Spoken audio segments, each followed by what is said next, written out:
Welcome to the New Deal.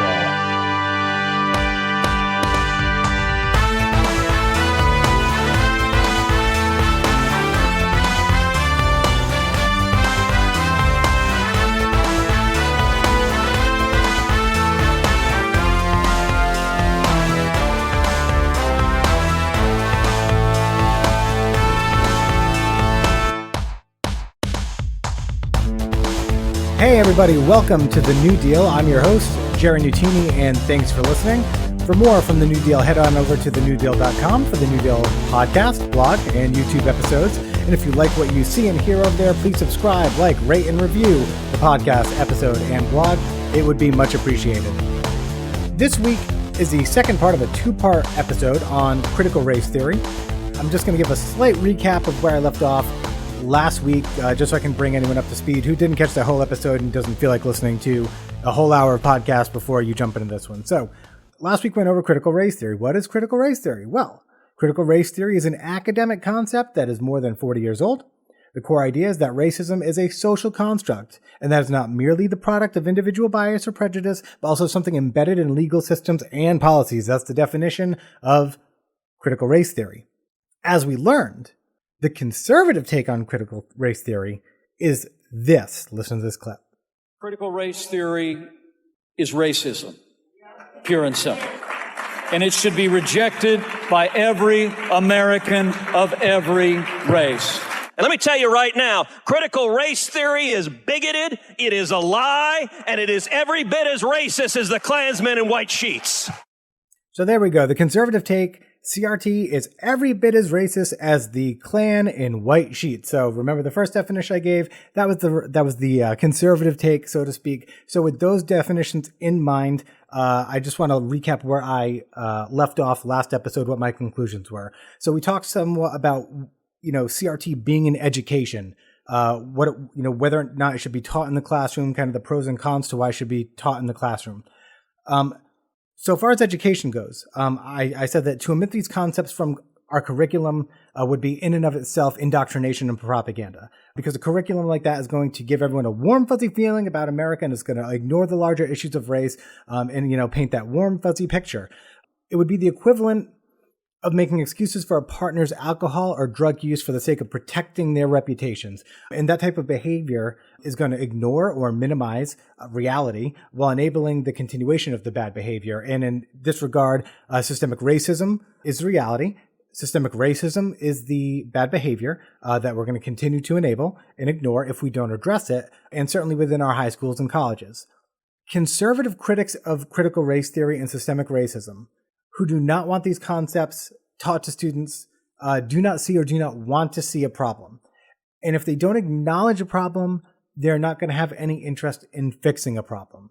So that was where we left off last episode. And again, if you want more details, please go check out my episode on critical race theory part 1, where we go over a lot of the education stuff, how this theory came into the public discourse with Christopher Rufo appearing on Fox News a year ago, and how we got here. That's all in the first episode. Today, I want to go over kind of what the conservative process is, the cultural pressures that we see, and the GOP endgame. There's an American recipe for ignoring racism. Just as a disclaimer, this episode is going to have a heavy focus on the way that I perceive conservatives personally, and how I think they operate. I want to be clear that when I use terms like conservative, liberal, Democrat, Republican, progressive, I'm painting in wide strokes. And I want to recognize that these groups themselves, this is how they're defined in the mainstream today. Okay, so I understand that not every member of these groups is going to think or feel or express themselves in the same way as the way that I'm painting it, as other people in that ideology. So I just want to make sure I'm not grouping everyone up. So just a disclaimer, I'm going to use language like that, but I'm not grouping everyone in together. I want moderates and conservatives to be able to listen to the podcast so that we can have a conversation, or at a minimum, so that they can understand a left-wing viewpoint that hasn't been distributed through mainstream media. As with all things, there's a vast middle ground. So I'm using the polls because they're the most easily defined. But if you're in between, it makes perfect sense if you relate to both sides in some way. So back to the American recipe on ignoring racism. The first subject is the distinction between liberal and conservative groups in how we perceive nationalism. So for me, I grew up being taught that America is an idea. Our Constitution is a living document. It's meant to be updated and changed with the evolution of our society so that the Constitution itself remains relevant. I learned early on that America is not the shining and wondrous example of morality and equity that our grade school textbooks would have us believe. And one of the things we can be proudest of in this country is that the nation is built on a constitution that allows us, the people, to adapt and change. It allows us to recognize when and where we have misstepped and how to fix it. That's the genius of our Constitution.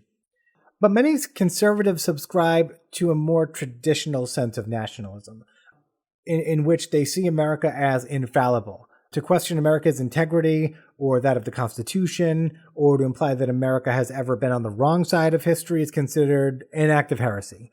In this version of nationalism, America becomes a religious belief rather than a grand experiment. And that's the type of nationalism that's at the heart of the idea of ugly topics like slavery or overt acts of racism or now systemic racism, advocating that those should be left out of the public school curriculums.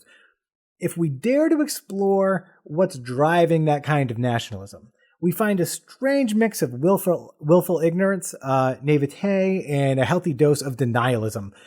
To deny the existence of racism, a person would either need to flat out ignore or genuinely be unaware of the very clear list of events that I mentioned in the previous section that showcase again and again that America has never been subtle about institutional racism. And just to go over some of what those events are, America practiced slavery for hundreds of years. We only counted black slaves as 3/5 a person in the original Constitution. Half of our citizenry literally went to war, put their lives on the line to keep black people enslaved. We passed Jim Crow laws. We endorsed and practiced complete segregation. We gave the latest and greatest school resources to the white schools and gave the worn, dated books to black schools. We passed criminal justice and drug policies that targeted black people in communities and established a prison industrial complex. We routinely turned the other way when black people were killed by police in many different manners, and we just had a president who could not bring himself to genuinely or authentically denounce racism during multiple live broadcasts. So just a little bit of things we did that might hint that we have some institutional racism. So to deny the existence of systemic racism, you must be completely unaware of all that. But anyway, once we understand how a person can become capable of employing the type of mental acrobatics that allow them to ignore racism or deny historical events, it becomes easier to imagine how some Americans think the Civil War was not about slavery, or don't believe the Confederate flag is a symbol of racism, or support policies that benefit the ultra-wealthy even though it doesn't help them, or pretend the Constitution is gospel rather than an ever-changing document, or watch Fox News daily, or believe with all sincerity that a mass election fraud is the only way Joe Biden could have won an election. Or maybe that's the only way they could take up arms against the United States and attack the Capitol in an act of terror while somehow thinking they're patriots. Maybe this is how we can understand how people get into that mindset. The process that cultivates the framework necessary to be able to overlook established historical facts and long-standing instances of human suffering is not a short process. I'm going to put forward what I think this process looks like. I am not a psychologist. Zero. No background here, okay? This is not based on psychological research. All I want to do here is I'm going to take my own experiences and observations and apply my own logic to that to draw some conclusions. So that disclaimer there, this is not psychology. This is my opinion. This is what I've observed. That being said, here's how I think that process works. Step 1. A person is either never taught about certain events or social issues, or they're taught to downplay or ignore certain historical facts. Step 2. Then without that very basic foundation of past lessons learned, those people are susceptible to toxic cultural concepts like extreme nationalism because those concepts have been ingrained in them already through family, community, the internet. And this step is crucial because it typically includes external figures in someone's lives making a conscious and intentional effort to persuade someone to ignore the facts or to twist the facts and throw out misinterpretations. Or as Kellyanne Conway said, to put out alternative facts, right? So step 2. Step 3. 2 major weapons employed in this persuasion are the concepts of victim blaming and self-aggrandizement. So what is victim blaming? Victim blaming is a powerful tool in dehumanizing the suffering of others while simultaneously creating a false narrative that the majority of suffering, especially when talking about whole demographics, is somehow the fault of or perpetuated by a lack of willingness or effort on the part of the victim to escape their plight. It removes all responsibility from the observer outside the oppressed group, even if actions that they take or the systems they participate in contribute to the suffering of those demographics. Hey, you're in that situation because you put yourself in that situation and you aren't trying hard enough to get out of it, or else you wouldn't be in that situation, right? Victim blaming. We pair that with self-aggrandizement. And self-aggrandizement, in my observation, comes primarily in the form of fetishizing hardship and suffering. So it typically sounds something like this. Hey, I had to sell all my things, live in the streets, work 19 jobs to get where I am today. So there's no excuse for other people who can't succeed. We've all heard something like that. I'd, walk uphill both ways in the snow. Whatever. The person that's delivering this line is upset or bitter about the fact that their path was difficult. Rather than acknowledge that the effort required of them was excessive or unfair or at a minimum unfortunate, they instead normalize that experience in a misery loves company kind of way. If I had to suffer, why should anyone else have it easier? And this is the same mindset that breed terms like, someone says, oh, well, life is unfair, or, oh, no one said life is easy. It boils down to an unwillingness to address the source issues that caused their own hardship in the first place in an effort to make things easier for others. But it goes further than that. Given the option of analyzing their experience and taking action to make sure others can avoid a similar one, they instead glorify their experience. And beyond that, they proclaim that experiences of suffering are necessary for others to succeed, which is bullshit. They believe this so strongly that they would rather keep systems of oppression or barriers to success in place for others because the only way they can rationalize their own experience is by convincing themselves that it was good for them. They view suffering as a rite of passage, and that's where that's where the fetishism is. So, it gets elevated, it gets put up on a pedestal. What this narrow-mindedness ignores entirely is that there's enough adversity in everyone's life that occurs naturally, that those experiences are more than enough to do things like build character. We all go through the deaths of family. We all face adversity at our jobs or losing jobs or, difficulty with friends or mental illness, whatever. There's enough, right? But by leaving roadblocks in place intentionally, they aim to guarantee a level of suffering for everyone. And this phenomenon is not exclusive to any one demographic. It's utilized in other cultural arguments. You hear it all the time in relationship to different subjects. But it's particularly relevant to issues of systemic racism because it paints the illusion that because hardship is universal, that targeted or systemic suffering just doesn't make sense. If white people suffer too, then why should a white person believe that a black person suffering is actually systemic oppression, right? And this is where so much of the confusion with white privilege comes in, because this thought process allows for white people to falsely equate their suffering with that of minority groups, and therefore it breeds an unwillingness to believe that minority groups face built-in barriers to success that white people don't, because acknowledging those barriers, they believe, would somehow minimize the value they place in their own suffering, right? It takes away from their own.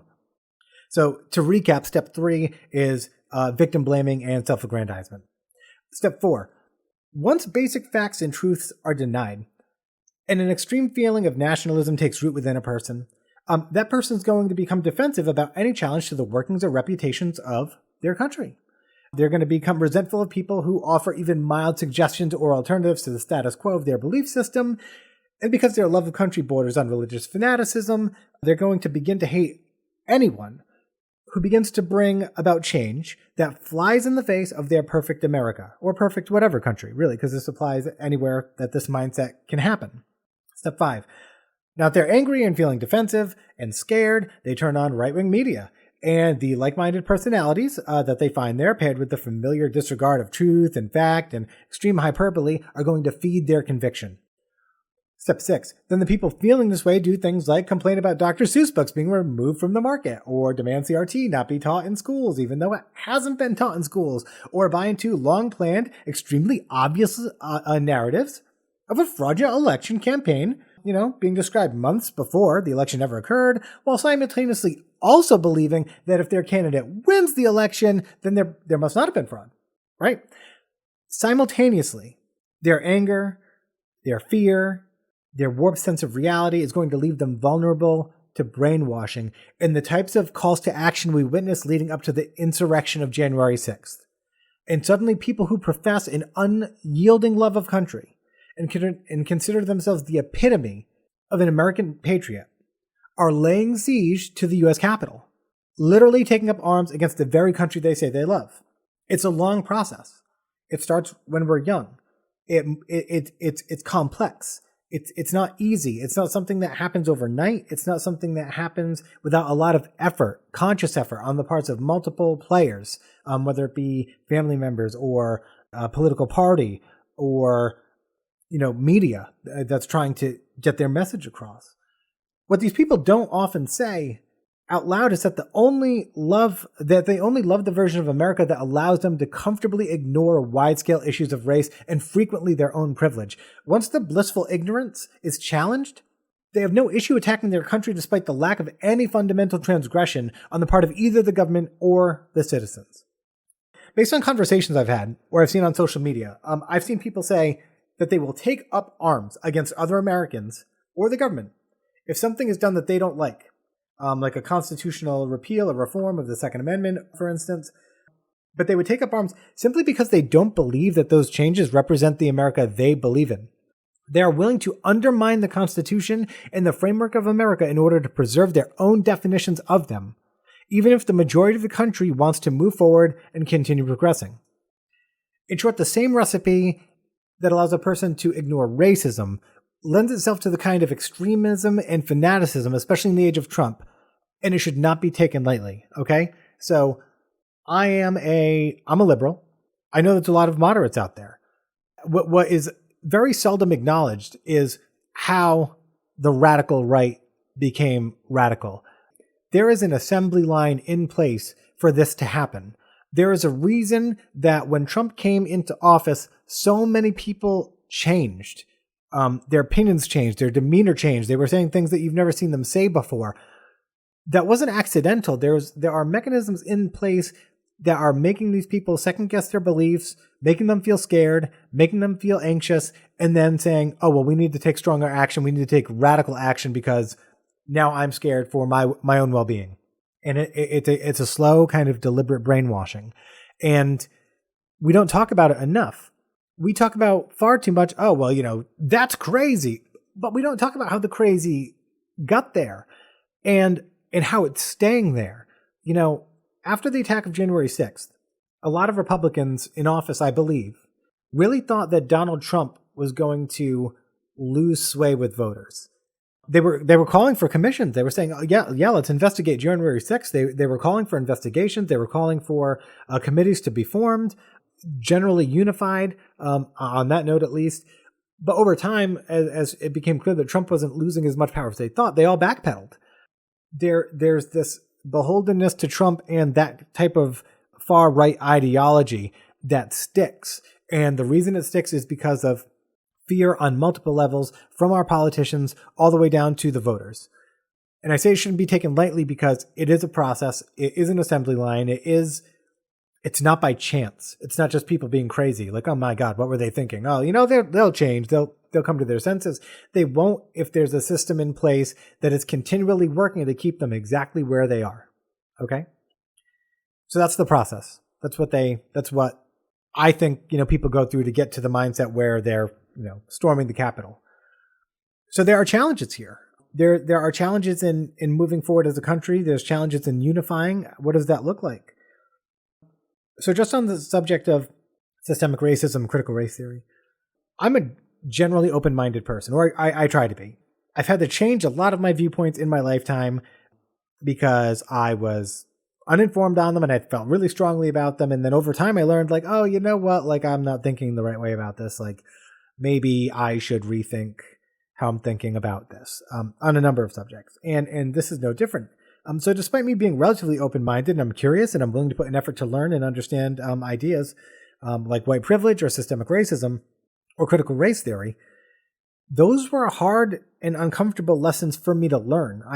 These were not like, oh, now I understand. There was a process that I went through.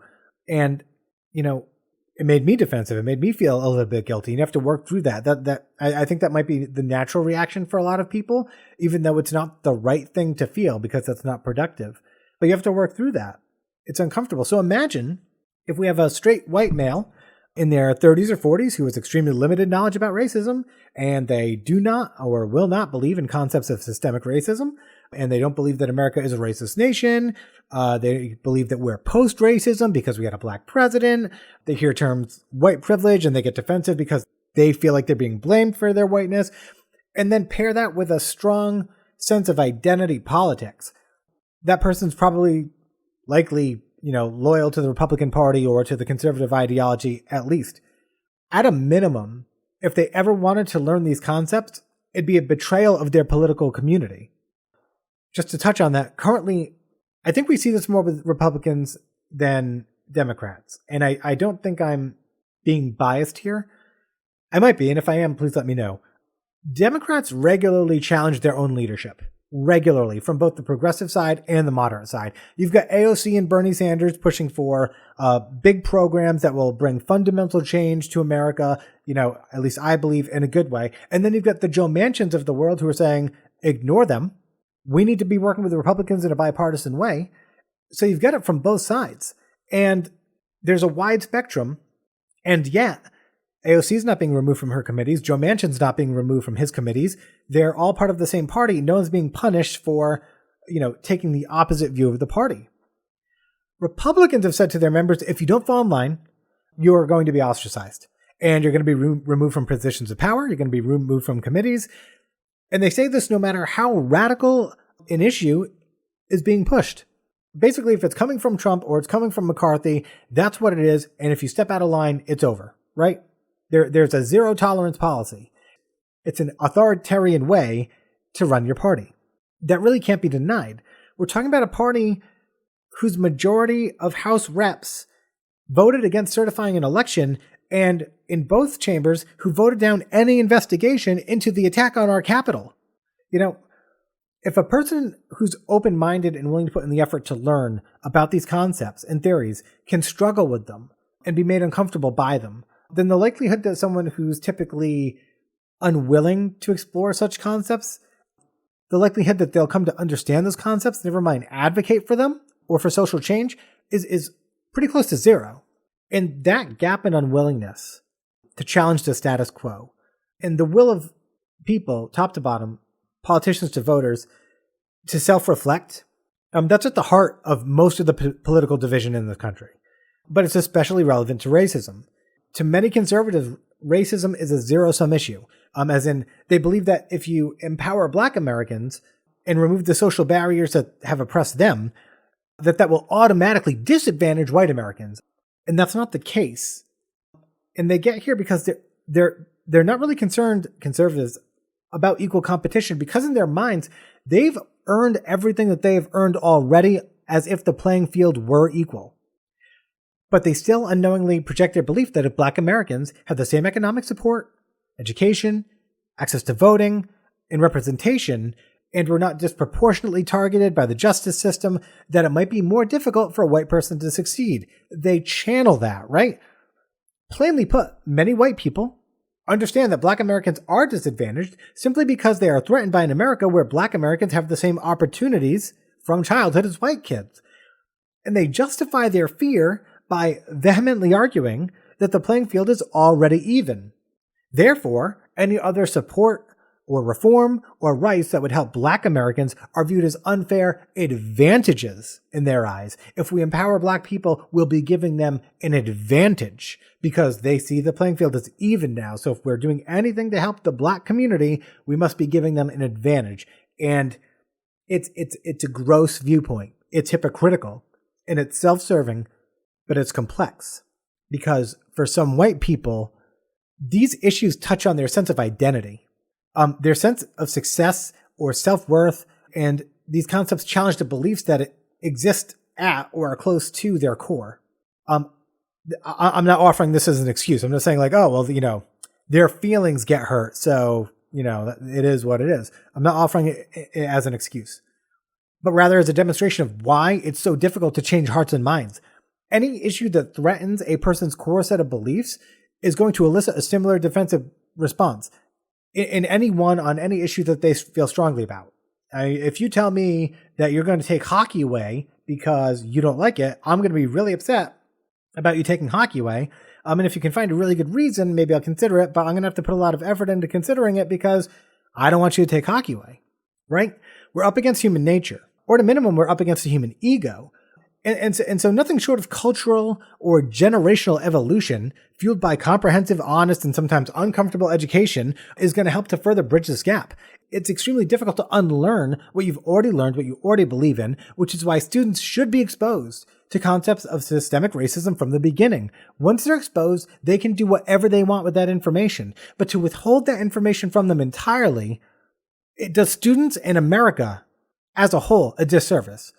And dangerously and heartbreakingly, Americans who feel this way, Americans who feel like, looking at systemic racism and maybe putting some stock in systemic racism and working to rid this country of systemic racism, Americans who feel this way exist in large enough numbers to stall efforts to remove these oppressive systems from our institutions in the name of equality and justice for Black Americans and other minority groups.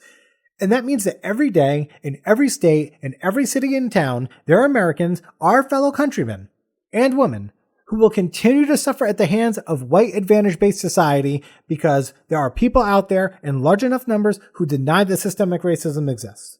And because of their denial, people in our country, our neighbors, other Americans, we're all on the same team, are being hurt because of that. And we have other Americans saying, I don't believe they're hurt. Or if they're hurt, it's their own fault. Or, hey, I struggled too, so there's no excuse for them, right? What we're seeing with critical race theory, systemic racism, in our current political climate is not really about the premise of the theory itself. It's about the validity of the civil rights movement that's going on right now. Conservatives have been immensely critical of many of the new schools of thought that have entered into the mainstream, such as white privilege, systemic racism, but until now, they've only been able to address them as separate, abstract concepts. What do I mean by this? So white privilege. Oh, well, that's a term. White privilege gets thrown out there. Up until now, white privilege has been thrown out there as its own term, white privilege. We have discussions on white privilege, about white privilege, and what privilege means. And in some ways, the argument for the existence of white privilege is so strong that Republicans have had trouble making it sound as evil as they want it to sound. There's an undeniable truth, I think, that exists at the core of some of these concepts, that Republicans are willing to go a little bit, they're willing to challenge it a little bit, but they don't want to push the boundary too far because it's a hard argument to win, but it's also a single argument, right? This isn't talking about something huge like healthcare, where we can pass a bill for healthcare. We're talking about a cultural theory in white privilege, right? Or systemic racism. They were tackling them as singular issues in singular arguments, and they could both engage them, but in a way that wasn't completely serious, or they could completely ignore it, and no one on their side would care. But now they're hijacking the phrase critical race theory. They're bringing CRT into the conservative lexicon. Christopher Rufo, the gentleman who appeared on Tucker Carlson and brought critical race theory into the mainstream discourse in this way, has provided critics a brand, as he called it, under which to lump all the academic theories and principles that they disagree with. The term critical race theory sounds edgy and aggressive and even a little bit preachy. It's become a catch-all, not just for critical race theory, the theory itself, but for white privilege and systemic racism and social and civil rights movements. And it's a banner under which to condemn groups like Black Lives Matter. Oh, that Black Lives Matter, that's all critical race theory. That's that crazy critical race theory, and that's what they're pushing. That's what Black Lives Matter are pushing. And, it's as crazy as critical race theory, right? Because the definition of critical race theory that's being thrown out there right now is not critical race theory. It's this weird, twisted, bastardized version of critical race theory that Christopher Rufo himself has said is a brand for all things essentially civil rights related. It's a package, right? That wraps up all the uncomfortable academic race theories and annoying racial truths and pesky civil rights movements so that they can be conflated and confused and ultimately misrepresented. And the sudden widespread use of this term by conservatives has much more to do with a marketing strategy than it has to do with any intellectual argument, right? No conservative is actually trying to argue about the theory of critical race theory in its form as a law school, academic class or subject. They're talking about systemic racism and white privilege, and they're talking about it in the way that it's been conveyed to them by conservative media, and they're arguing against that, or they're using that as their basis as their argument against a actual theory, but it's not the actual theory because they are arguing against a theory that they created. They're taking both sides. Hey, critical race theory, that sounds cool. It doesn't mean what it means now. It means what we want it to mean, which is it's bad. Critical race theory is bad and it's crazy and it's stupid and it's extremist. And that's what it is, right? And then, liberals come along and are like, oh, well, critical race theory, it's kind of like systemic racism. And they're like, yeah, systemic racism is bad. We've been saying that for months now, right? So critical race theory is bad. And systemic racism is bad and white privilege is bad. It's all bad. Both sides of the argument. They've taken it. It makes me mad because I have time. I have time in this episode, which is nice. I don't usually have time to go on a little bit here, but I'm going to do it. So it makes me mad because the Republicans can market to their voters with a level of effect that is staggering. It's staggering. I don't know why Democrats can't better get their message out to the public. When you poll the public at large on issues without putting a candidate or without putting a candidate next to the issue or putting a party next to the issue, voters in America overwhelmingly favor Democratic policies. Overwhelmingly. In a blind study or whatever. They like healthcare. They want better social programs. They like more support. They're willing, they're willing to tax the rich, tax breaks for the middle class, all that stuff. They're all for it. Put the word Democrat next to it though, and Tucker Carlson says Democrats are bad. So if Democrats are bad and Democrats want healthcare, then I think healthcare is bad. Healthcare is bad, right? Same thing with critical race theory. Same thing with government support programs. I don't understand how the Republicans convince their voters that they shouldn't want free money from the government. Think about that. The party that is typically most skeptical of government and government blah, blah, blah is like, hey, you give away all your welfare money and blah, blah, blah. And COVID comes around, people need support, businesses need support, people need support. They need to pay their mortgages and go get groceries. And the Republicans convince some of their voters that, oh no, you shouldn't take that money. You don't want that money. And they repeat it. They repeat it on social media. They repeat it in conversations. They repeat it everywhere. It's you're turning down free money. The government's hey guys, for once, we're going to help you out, right? We acknowledge the little guy. Hey, little guy, you guys are suffering. Your business isn't getting any customers. You can't pay your mortgage. Here's some money. And then they're no, we don't think we want that money. It doesn't, we don't want it. They said don't take it. We're not going to take it. The Republicans are masterful at making their voter base believe whatever they're throwing out there. Even if it's hey, you don't want money. Okay, they don't want money. Democrats are typically great at marketing, great at branding, great at, getting up there and giving some, impassioned speeches that really, make you feel good. They empower you. They make you feel good about the things you believe in. They get an emotional reaction out of you. You're yeah, let's go. Right. And then they're oh yeah, the Republicans are doing this thing and it's not great, but we're going to try to work with them. Okay. What about healthcare though? Oh, well, we tried. There's no fight. And to some extent, I think this comes off or it exists in this way, because Democrats tend to hold themselves accountable a little bit more. And again, I don't think I'm being biased here. When Al Franken was accused of sexually harassing or sexually assaulting that woman, before any real story, real facts came out, he was asked to leave the Senate by the Democrats, and he did. There's a level of accountability that Democrats hold themselves to that isn't true for the Republican Party. Josh Hawley can wave at and support a group of people who attack the Capitol, and the Republican Party's like, yeah, but he's all right. He's cool. Oh, Ted Cruz, he's cool. It doesn't matter. The president might have had some part to play in that. Whatever. He's on our team, and we like him. So, yeah, we're just gonna sweep that one under the rug, right? It's nuts. It's nuts. And in the same way, Democrats, I think, know that it's right to be bipartisan. It's right to want to try to find compromise. It's right to want to get something for everybody. And so we naively think that that's what we should try to do.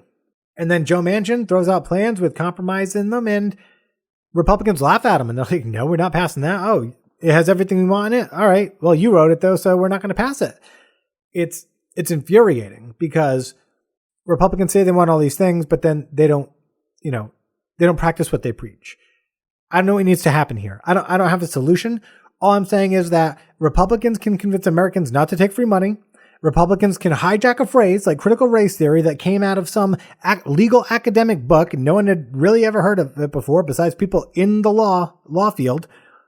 They take critical race theory. That sounds cool. It means that all things for civil rights are bad. White privilege. Oh, that's stupid. Systemic racism. It doesn't exist. Racism. We're done with that in America. That's all critical race theory. Critical race theory is stupid. Wow. They got a guy who has like no experience. He said he researched this for 6 months and talked to a few people, and he came up with this definition of critical race theory. And look, it's everywhere.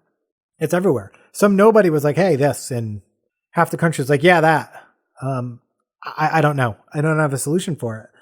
But it is in and of itself dangerous. It's a scary kind of dichotomy because one side is really good at doing this and the other side is still trying to play ball or not taking as strong a stand as they need to, or are worried about coming off as divisive. And I'm not sure what we do there. So, but that's how critical theory, that's why critical theory is in the mainstream right now. It is a branding campaign. It is a marketing campaign by the Republican Party. It has nothing to do with the definition. It has nothing to do with the legal concept of, hey, this is a way in which we analyze our laws to see whether or not they advantage or disadvantage some people over others. It's nothing close to that definition. Like I said, marketing strategy. The issue of whether CRT should be allowed to be taught in schools isn't even relevant. The only goal here was to find an easily digestible, easily recognizable term that, when mentioned, evokes all the anger and all the frustration, all the fear that conservative voters associate with all of these terms simultaneously. Critical race theory will become the backbone of the conservative right's resistance to the current civil rights movement. Critical race theory is going to be their answer to the civil rights movement. When you hear about, hey, systemic racism in the criminal justice system, or systemic racism in the education, or systemic racism in the housing market, they're gonna be like, that's just that critical race theory thing, and their voters are just gonna say that's that critical race theory thing, and that's it. And so far, this is working better, I think, than Christopher Rufo could have imagined. And in all honesty, if we want to move forward as a country, we need to come to terms with these concepts. We're not going to move forward on racism if we don't all, or the majority of Americans, don't acknowledge systemic racism, or try to understand systemic racism, or to understand white privilege. It's not going to happen. We're going to stay stuck. If we stay stuck and people don't change their opinions or work toward improving themselves, or work toward challenging themselves to maybe think about what they're saying, what they're believing, if that doesn't happen, we're just going to become more and more entrenched, not only on the issue of racism, but on all of the major issues that are trigger points for us. And, a lot of people say, oh, well, we need to unify. We're so divided. We're divided over these issues because these are issues of morality. These are issues of how we treat other people. Systemic racism it's not just a theory. It's the framework in which many Americans are living their lives. It's a set of disadvantages that Americans are having to fight through because of the color of their skin or their place of upbringing, whatever it may be. So we can talk about this and theorize about it and argue whether or not it exists all day. The longer we do that, the more people are going to suffer. The more people suffer, the more angry they're going to get. And if the right stays entrenched saying that, there's no systemic racism, we don't need to do anything to solve this problem, we don't need to pay attention to voter laws, we don't need to do any of it, it will escalate. And I think everybody at some point has thought about that. I think coming up to the 2020 election, I think a lot of people, some people said that they feared backlash, violence, should the election go one way or the other, or should something happen. And I think a lot of us have thought like, hey, there are elements in play here where it seems like this situation is a little bit of a tinderbox on the whole, and that it has the potential to explode under the right circumstances. And that's how most wars start, right? There's a tense situation, an event happens, and there we go. And we're off. And I don't think anyone wants that. But in order to overcome our divide on these issues, we need to come to some common ground from an intellectual standpoint as well as a human standpoint. Right now, in my opinion, conservatives are not acknowledging the actual literal suffering of millions of Americans. They just refuse to acknowledge it. And they also won't challenge themselves to look beyond their own personal beliefs to see if, hey, is there anything to the systemic racism thing? Is there anything to this white privilege thing? If I look at these subjects and I remove myself, I remove my feelings from it, and I read the text on the page, and I try not to react. I try not to feel guilty or angry or anything like that. When I read the words, is there truth to them? Is there anything there? They don't go that far. They take the talking points that they hear on Fox News or even further right media that's out there, OAN and, people on YouTube, and they internalize that, and then they don't move because, like I said before, to think about changing your opinion on those topics, to entertain it, is a betrayal or would be a betrayal of their cultural identity. And I do think that Republicans are more likely to feel strongly about their affiliation to that identity than Democrats do, because Republicans impose far harsher penalties on those that step away from that mainstream point of view. So what we need to do is we just need to find that common ground. And, again, I might be biased a little bit here. Because the Democrats aren't perfect, liberals aren't perfect, progressives aren't perfect, there are definite issues with ideology there too. There is a far left. From my perspective, if you're looking center, I think if you, move 10 inches to the left, that's how far left our most left people in government are, our politicians, our actual politicians. Let's say 10 inches to the left. But if we go to the right, we're like 40 inches right. We're talking about people on the right who have literally advocated for authoritarian government. They've advocated for our election to be overthrown or undermined, or for the vote to be overturned in a very real way. And that's not something that the left has done. When Democrats lost in 2016, we were upset. We whined. We didn't like Trump. We said we didn't like Trump. We said, hey, that Russia thing, we should check that out. That should be investigated. But no one said, oh, Hillary's the president. Hillary's the president, and she's gonna retake office in 10 months because she somehow won the election. It didn't happen. There is a large gap in the level of crazy that the extremes get. Okay, so if the left is 10 inches left and the right is 40 inches right at its most extreme, and I'm not talking about people on the internet. I'm talking about the people serving as our public servants in Congress. If AOC and Bernie are the crazy left, and you put them up against Marjorie Taylor Greene, I think you'll understand where I'm coming from, right? And the other thing that I wanted to touch on a little bit, just to get into this process, right? What does this process do? This process of getting people, especially on the right, to a point where they can deny historical facts and get to a certain point where they're thinking like, systemic racism isn't real, white privilege isn't real, so on and so forth. Like I said, when Hillary lost in 2016, how many people drove around and saw huge Hillary flags up on the side of the road 10 months after the fact? How many people drove down the road and saw a Hillary store with Hillary memorabilia that you could buy? How many people saw Hillary Clinton on TV giving massive rallies to huge crowds saying that she was going to run for office again within a few months of the election? How many people saw that?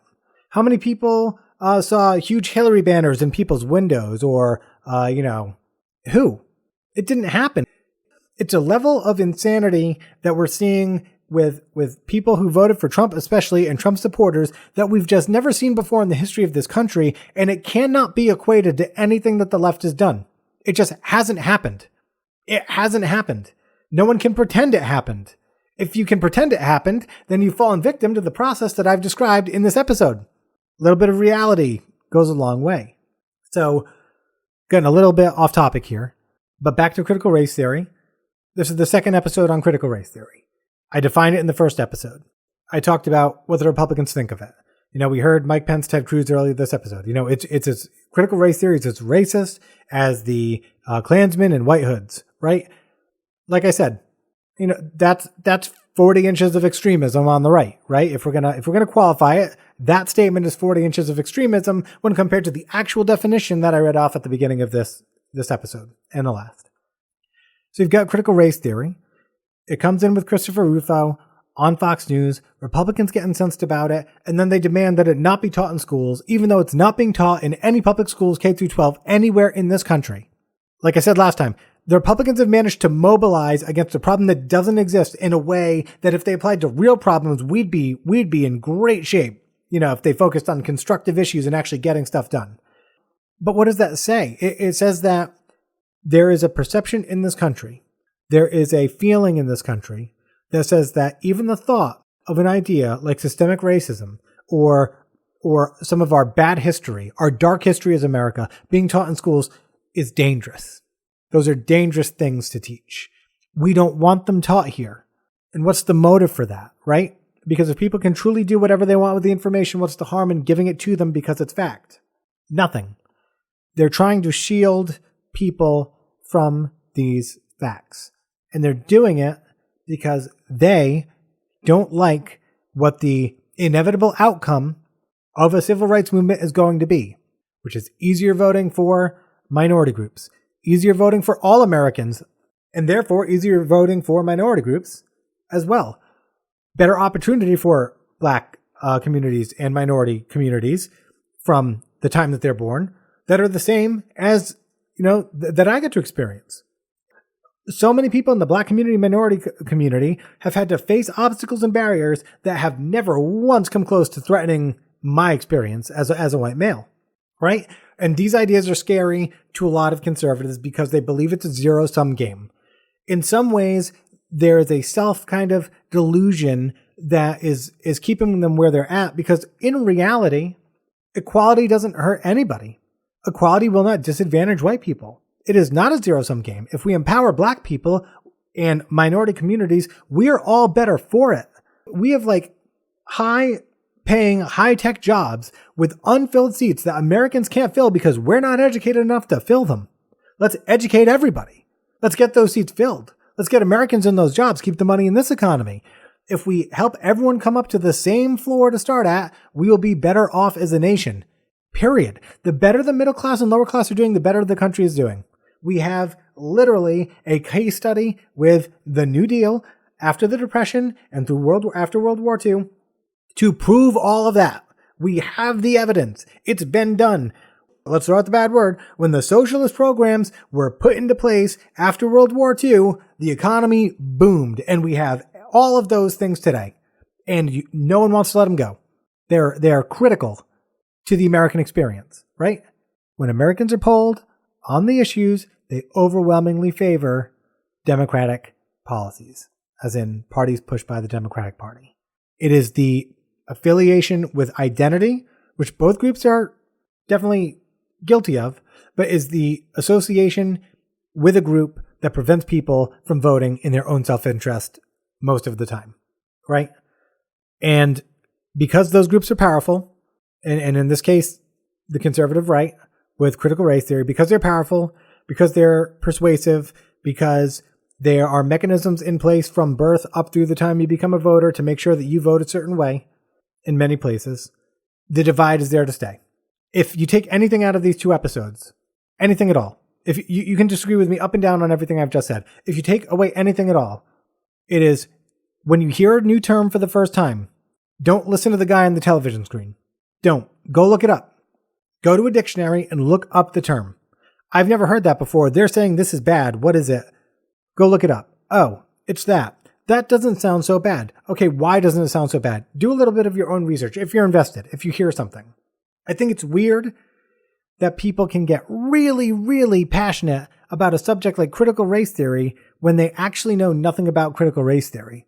They are willing to take the media and people like Christopher Rufo and then Ted Cruz and Mike, they're willing to take them at their word, and clearly they haven't done any research into what it is because they wouldn't feel the way they do if they did. But they're completely okay with the term critical race theory being hijacked and used in that way, which either means that they don't care that that's happening or they haven't done the research. It's one or the other. It's as simple as that. So that is my second episode on critical race theory part 2. These have been heavier episodes. In the upcoming weeks, I'd like to get a little bit lighter and, bring some humor back into it and address some subjects that aren't so heavy. But with the way this is in our media right now, and the fact that these are issues that have really, really negative effects on a lot of Americans, I think it's important to, give it the platform and, serious discussion that I think it deserves. So thank you for listening to first episode and this one. If you read the articles, thank you for reading those 2 articles. I really appreciate that. You can check them out over at thenewdeal.com or at medium.com.